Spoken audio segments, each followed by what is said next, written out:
not going to do much to limit our chances of some really strong rotating updrafts later on today. So we're talking about the potential for destructive thunderstorms. Not every town's going to see a severe storm, but the ones that do could be dealing with some major damage. Damaging wind gusts around 70 miles an hour are possible in some of the strongest storms. We could see hail, and we have that tornado risk today as well. Wind damage is definitely going to be our biggest concern here, especially in the western Maine mountains. Now, the highest risk of a tornado today is going to be in this area here in the yellow, and I would actually extend this a little bit further south and west if I was the Storm Prediction Center, but I'm not. That's their job. This area has the highest tornado risk ever. The western Maine mountains have never been in the 10% area. We have that risk across the state. It gets lower the closer to the coastline that you are, but especially the western Maine mountains will be an area we're going to keep an extra close eye on those storm cells later on this evening. We are still expecting a quick warm up now that the sun's coming out. We'll see highs in the 90s this afternoon, humidity making it feel even hotter. You can feel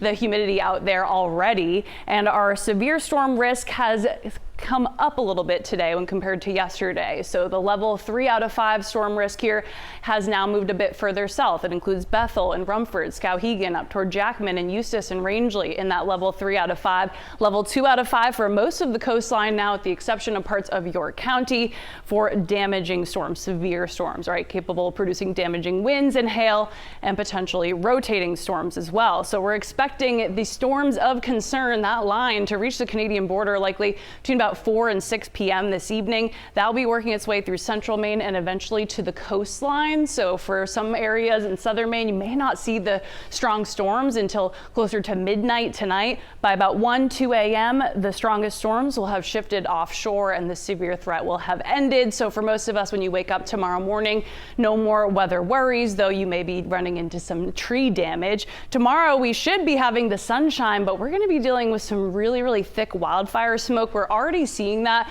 arrive a little bit today, but look at tomorrow, the thick smoke. Luckily, the thickest of the smoke is going to be off to our southwest. So you'll notice that hazy, milky look to the sky, especially in the southwestern sky tomorrow. And actually out there already today, Megan, we're getting some reports, people saying it looks kind of yellowish, greenish out there. That's from that wildfire smoke already. It'll be much thicker tomorrow, especially to our southwest. Luckily, that's where the worst of it will be, so our air quality shouldn't be too affected. But I wouldn't be surprised if, we start smelling it, especially at higher elevations. It'll certainly be noticeable tomorrow, but we got to get through this storm threat here tonight. Yes. And then we can talk more about the smoky sky. Yeah, it actually, it does sort of outside look a little glowy, right. Orangey a little bit. It almost had that like greenish look to it that people often associate with, tornadic thunderstorms, but it's not that. That's causing the color of the sky today. It is that wildfire smoke, thick plume, over 800 fires burning in Canada. Wild, yes. Okay, well, I'm glad you made that distinction because that's what I was thinking. So good to know. You're not alone. All right, Colleen, thank you.